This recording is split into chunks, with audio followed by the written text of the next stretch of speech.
You've been doing a lot of sales in your shop, serving customers, closing deals, and what if I come up to you and ask what's the key factor that determines the purchasing decision of the customer? And many of us actually tell, well, because of the value of the product, because of the promotion, because of the brand loyalty, because of the service I actually offer. But what if I tell you all of this happens way before?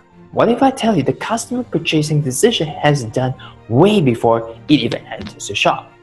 This is Daryl Tan, researcher, retail psychologist, and welcome to the Shopper's Theory, where we help retailers to actually grow the business by using science. If you ever actually studied war, alright, it's not just about how strong the general or the soldiers or the technology is being used, but in fact it's all the preparation before the war even really starts that determines the victory or the failure of the war. Now, when we talk about customer, alright, it is also the same thing. Now, based on one of the latest research I've actually done, earlier 2019, I actually found there's actually two main factors. Yes, there's only two main factors that determines the customer purchasing decision. Now, the first one is what we call as the clarity of product in mind. And the second one is what we call as the final decision maker. Okay, so let's go into different elements, one at a time. The first one is what we call as the clarity of product in mind. Now, over here, we are referring to, does the customer knows exactly what they want? Now, over here, actually, I found out that there's actually three categories right here. The first one is what we call as very clear, all right? Very clear over here means, the very clear product in mind here means they know exactly what they want. Now, this one includes the brand, includes the size of the product, the color, the design, every single thing is like a very clear cut in their mind. The moment they enter the shop, they just go straight for the product. And one thing's for sure, according to research, it stated that 63% of the customer has so clear of product in mind just before they enter the shop. Alright? So that means that even before the start of the battle, it's already been determined, at least from what's being stated right here. The next one is what we call as the clear product in mind. Now, slightly different than the previous version we call very clear. Clear means they know what they want, features, or maybe the benefit that they're looking into. For example, they enter a shop, a convenience shop, they want to get a shampoo. They know that they want to get an anti-dandruff shampoo, so they go to the shelf and they start to see, wow, there are so many anti-dandruff shampoo. I mean, there's this brand, this brand, this brand. Which one should I choose? That is what we call as clear product in mind. They know what they want, but not exactly as clear as the previous version. The previous one we talk about very clear means they would know, okay, I want this particular brand. Probably I've already done the research, okay? So that's the difference between both very clear and clear. Alright? Now, according to this research, it stated that about 35% of customers knows what they want, okay? At least based on the features or product benefit. The last part is what we call as not clear of product in mind. So yes, there are some people, they just don't have any specific product in mind before they come in the shop. Now, you actually normally see this kind of customer just walk in the shop and really browse around. Probably they caught some interest, right, in certain thing, but they may not be really aware about it. Okay, so what happened is that 2%, according to research, 2% of the customers, they don't exactly know what they're looking for, but they just simply enter the shop and just browse around. Right? So if you have actually been in retail business, you have actually seen a lot of this kind of customer. They just browse around.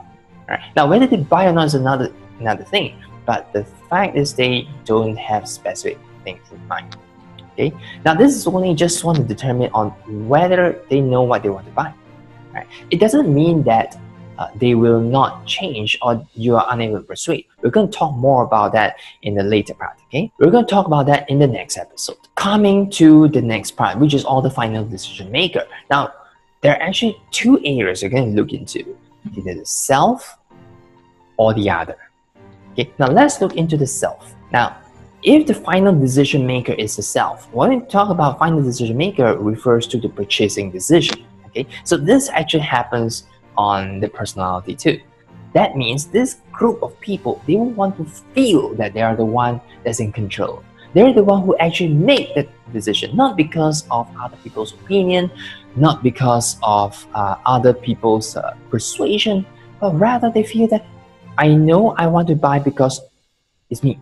I'm the one who make the decision. If the seller or the staff wants to really convince the person, it is very important to create that environment that we're talking about final decision maker for self. Okay, we're actually referring to this group of customers wanted to feel that they are the one who makes the decision, not because being influenced by online or maybe persuasion by other people, but they feel that they are the one who makes that final decision.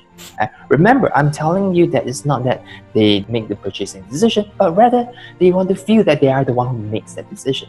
Thus, if you're a retail staff, it is very important to actually create that kind of environment. So for example, I would strongly suggest the staff to actually use words like suggest, in my opinion, what do you think? Or maybe provide several options for them to actually choose. So that way the customer will feel that they are the one that's in control, because the sense of security and control for this group of customers is pretty high. They want to feel the sense of achievement that they're the one who made that purchase.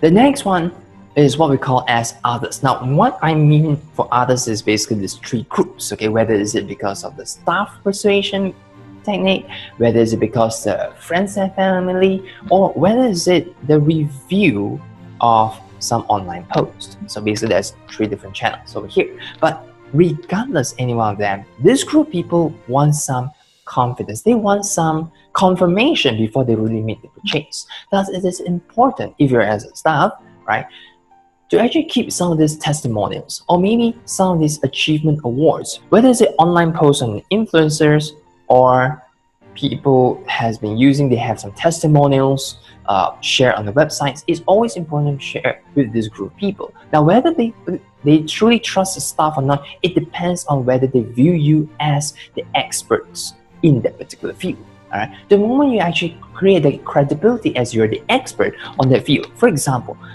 if they actually enter into health and fitness shop, okay, where you sell all the gym equipments and so on, if they view you as a person who has been always going to gym or always into exercise and you know what you're talking about, they would actually listen to you easily. All right. So of course, some of us will still, some of them they will actually still look back into online reviews and so on. But that being said, they will trust you more as they view you as the expert on the particular industry. So there you have it. All right. In this video, we're actually been talking about the two key elements that determine the purchasing decision. And like I said, all this happens way before they even enter the shop. So the first one is all about the clarity in mind, okay, which is very clear and not clear. And the next one is about final purchasing decision, whether is it because of self or others. So in the next episode, we're going to talk about how we actually combine these two elements and determine the types of customer when they enter. And more importantly, how can we as a seller? That's all for this show. So I'll see you in the next video. So until then, let's ring the tail. So what are the common types of customers that you face? Okay, so I'd like to hear some of your thoughts. So share your thoughts on the comments down below. Right. So until then, let's ring the tail.